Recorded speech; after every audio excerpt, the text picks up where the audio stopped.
Pawar जिठानी modern देवरानी। अर्पिता की शादी राकेश से तय होती है, जो एक सरकारी नौकरी करता था।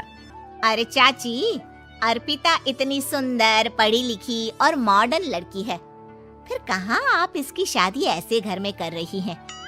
अरे लड़का सरकारी नौकरी करता है, इंजीनियर है, खूब कमाता है, खूब मेहनत की है लड़के ने इस नौकरी के लिए। अर्पिता भी राकेश को पसंद नहीं करती थी, लेकिन पिता ने हाँ कर दिया तो शादी के लिए मन मारकर तैयारी कर रही थी। हाँ माँ, चाची ठीक ही तो कह रही हैं। पता है मेरी सहेलियों के पति कितने मॉडर्न हैं। अरे देख बेटा, तू मॉडर्न है ना, वो पढ़ने लिखने वाला गांव का होनहार लड़का है, तू जैसा रखेगी रहेगा। अब तक कोई उसकी केयर करने वाला नहीं था, है तो सिर्फ एक भाई भाभी, और माँ पिता तो गांव में ही रहते हैं। अर्पिता का मुंह बन जाता है। वो पिता के फोन से राकेश का नंबर लेकर उसे मिलने के लिए बुलाती है। आज तो मैं उसे साफ साफ मना कर दूंगी, मुझे नहीं करनी शादी। शक्ल देखी है ना, कपड़े पहनने का तरीका है ना बोलने का। अर्पिता राकेश से मिलने जाती है। अब क्या हो गया, आपने मुझे अर्जेंट मिलने को बुलाया, सब ठीक तो है ना?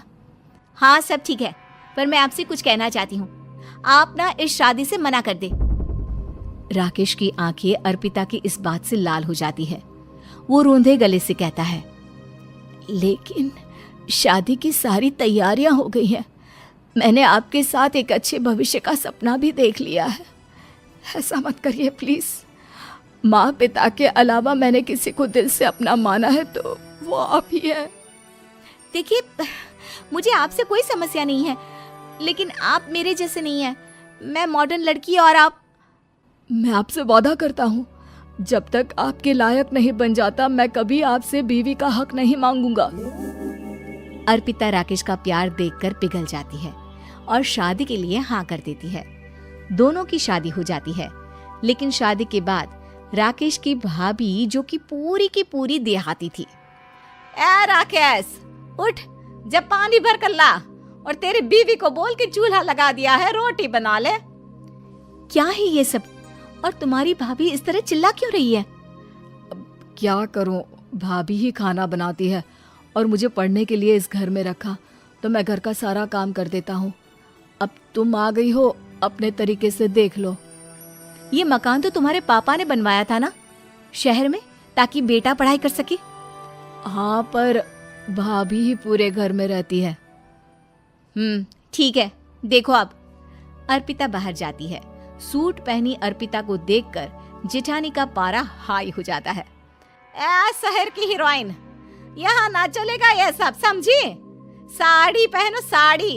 वो नारंगी वाली निकाले हैं तुम्हारे लिए, जिसमें हरे रंग का फूल बना है, और सीधे पहुंचो रसोई में। मेरे आगे नहीं चलेगा ये सूट बूट का नाटक, समझी?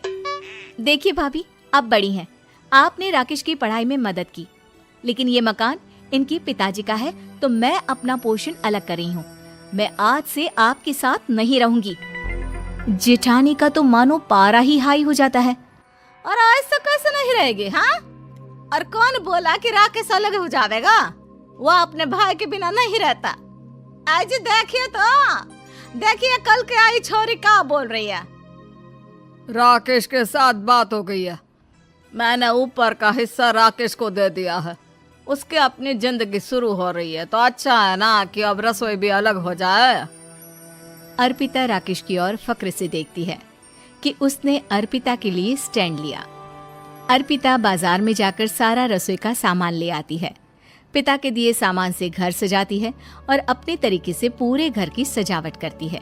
शाम को राकेश ऑफिस से आता है। कुर्ता पैजामे में राकेश को देखकर, अरे ये क्या पहना है? भाभी सिलती है ना कुर्ता, मैं सारी कमाई भाभी को ही दे देता हूँ। लेकिन अब ना बीवी को देना होगा, क्योंकि भैया भी अच्छी नौकरी करते हैं। भाभी अपने पति का पैसा संभालें और मैं अपने पति का पैसा संभालूंगी। तभी भाभी आ जाती है। अरे देखो, बहुत हो गया। हाँ, अलग रहने तक तो ठीक था, लेकिन पैसा हम एक फूटी कौड़ी नहीं देंगे। बचपन से तुम्हारे पति को हमने पाला है, उसका हिसाब दो। अच्छा, हिसाब चाहिए? कितना पढ़ी हैं आप जो आपको हिसाब चाहिए? बड़े भाई हैं उनकी, जिन्होंने उन्हें पढ़ाया लिखाया, वो हिसाब मांगेंगे तो जरूर दे दूंगी भाभी। अरे देख, हाँ, अगर तूने पढ़ाई की है तो मैं भी अंगूठा छापना हूँ। अरे 5 की क्लास तक पूरी पढ़ाई की है, समझे। वैसे भी कल इन लोगों के माँ बाबूजी आ रहे हैं गांव से, वही लोग ठिकाने लगाएंगे तुझे। अगले दिन सास ससुर आते हैं, दोनों बहुत ही सीधे लोग। अच्छा किया जो ऊपर के हिस्से में राकेश की गृहस्थी लगा दी। अब दोनों बेटे अपना अपना देख ले। छोटी बहू कहाँ है? अरे बहुत ही चालाक है माँ जी, ऐसी जबान चलाती है जैसे दर्जी कैंची चलाता है। वैसे बहू तुम भी कम नहीं थी। और सुनाओ। तभी छोटी बहू सास ससुर के पैर छूकर उन लोगों को चाय और नाश्ता देती है। माँ जी, आप थक गई होंगी, मैं खाना लगा देती हूँ, ऊपर आ जाइए चाय पीकर। अरे बस बस, यही रहेंगे वो, क्योंकि बड़ी बहू मैं हूँ। हम एहसास है इनके माँ बाबूजी मेरे पास ही आए हैं। चलिए माँ जी, आप ना किचन में खाना बनाइए, मैं जरा बाजार होकर आती हूँ और फिर साथ में खाना खाता है। जेठानी बाजार निकल जाती है और सास ससुर बेचारे घर पर अकेले। फिर दोपहर को, माँ जी, मैंने आप सभी के लिए खाना बनाया है।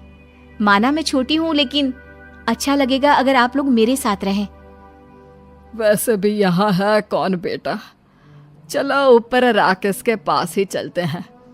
सास ससुर दोपहर का खाना खाकर वहीं आराम करने लगते हैं कि जेठानी आ जाती है। अरे वाह, ये तो वही बात हुई ना, कल की आई को पूरा परिवार और हम अकेले के अकेले।